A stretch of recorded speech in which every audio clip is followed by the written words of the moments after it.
Hello friends, welcome to your physics class. Now you are watching. If you're new to our channel or yet not subscribed, please press subscribe button and hit bell icon. This will help us remain in YouTube algorithm. Thanks for subscribing. तो चलिए आज की class शुरू करते हैं. The frequency at which an object tends to vibrate when hit, plugged or somehow disturbed is known as its natural frequency. In these vibrations, object is not under the influence of any outside force. Friends, जब किसी चीज को आप disturb करते हो from its equilibrium, it begin to vibrate about its mean position. The frequency with which the body vibrate, मतलब जो frequency के साथ बॉडी वाइब्रेट होगी उस फ्रीक्वेंसी को हम बोलेंगे नेचुरल फ्रीक्वेंसी. ध्यान रहे, इसमें हम सिर्फ एक बार इक्विलिब्रियम से डिस्टर्ब करेंगे, इसे बार बार डिस्टर्बेंस नहीं दिया जाएगा. When simple pendulum is pulled aside and released, it performs free vibration with its natural frequency.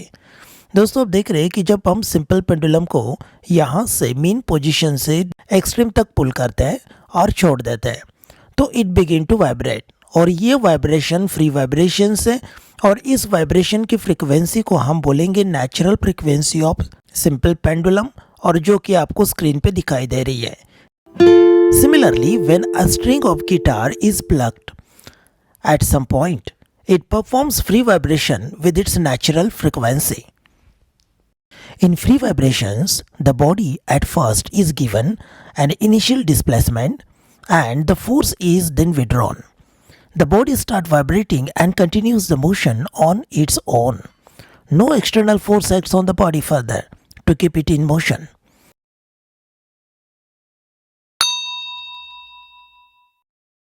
Vibration के लिए जो रिस्टोरिंग फोर्स जरूरी होता है वो या तो इलास्टिसिटी प्रोवाइड करेंगे उस बॉडी की, मटेरियल की, या फिर कोई भी वहाँ पे फैक्टर हो सकता है. जैसे पेंडुलम में ग्रेविटी का फैक्टर आता है, वो उसे ऑसिलेटरी मोशन परफॉर्म करवाता है.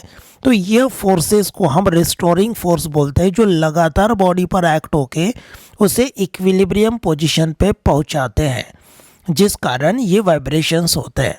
ध्यान रहे, इस पूरे प्रोसेस में कोई भी एक्सटर्नल फोर्स बॉडी के ऊपर एक्ट नहीं हो रहा ताकि ये अपना मोशन कंटिन्यू कर सके. In case of free vibrations, body continuously loses energy due to frictional resistance of the surrounding medium. Friends, जैसे आप देख रहे हैं कि पेंडुलम कुछ समय के बाद रेस्ट में आ जाता है, इसका एम्पलीट्यूड धीरे धीरे डिक्रीज होता है. एम्पलीट्यूड डिक्रीज होने की वजह से उसकी एनर्जी, ध्यान रहे एनर्जी का मतलब E इक्वल्स हाफ के ए स्क्वायर होता है, और यहाँ पे एम्पलीट्यूड ग्रेजुअली डिक्रीज हो रहा है, मतलब एनर्जी डिक्रीज हो रही है. The vibration in drill machine and in a washing machine are forced vibration. Also, the vibration produced in a tabletop due to the tuning fork of two different frequencies are different, as they are forced vibration due to two tuning forks of different frequencies. In forced vibration, an external periodic force is applied on the body, whose natural period is different from the period of the force, and the body is made to vibrate with the frequency equal to that of externally impressed force. The amplitude of force vibrations depends upon the difference between frequency of external periodic force and the natural frequency of the body. Friends, जब हम external periodic force की बात कर रहे हैं तो उसे एक डेफिनेट फ्रिक्वेंसी होती है, वो पर सेकंड कितनी बार बॉडी पे एक्ट होगा ये निश्चित होता है, उसी को हम उसकी फ्रिक्वेंसी बोलेंगे. और हर बॉडी का एक नेचुरल फ्रिक्वेंसी भी होता है, जो हमने इसके पहले देखा. जब periodic force, external periodic force body के ऊपर एक्ट हो जाएगा तो बॉडी वाइब्रेट होगी with the frequency of externally impressed force, right. तो ऐसे में उसका एम्पलीट्यूड डिपेंड करता है difference between frequency of external periodic force and natural frequency of the oscillating body. अगर ये डिफरेंस स्मॉल रहा तो amplitude of forced vibration large रहेगा, और अगर ये डिफरेंस लार्ज रहा तो एम्पलीट्यूड स्मॉल रहेगा. If the frequencies exactly match, It is termed as resonance and amplitude of vibration is maximum. Friends, एक स्पेशल केस है फोर्स वाइब्रेशन का जिसमें एक्सटर्नल पीरियोडिक फोर्स की फ्रिक्वेंसी और ऑसिलेटिंग बॉडी की नेचुरल फ्रिक्वेंसी एग्जैक्टली मैच हो जाती है। मतलब इनके बीच का डिफरेंस 0 हो जाता है। जब ऐसा हो जाए तो amplitude of oscillation would be maximum और इस फिनोमेना को हम कहते हैं रेजोनेंस। सोनोमीटर के अंदर में आपने देखा कि जब भी आप ट्यूनिंग फॉर्क को सोनोमीटर के बोर्ड पर रखते हो तो स्ट्रिंग वाइब्रेट होती है। ये फोर्स वाइब्रेशंस है।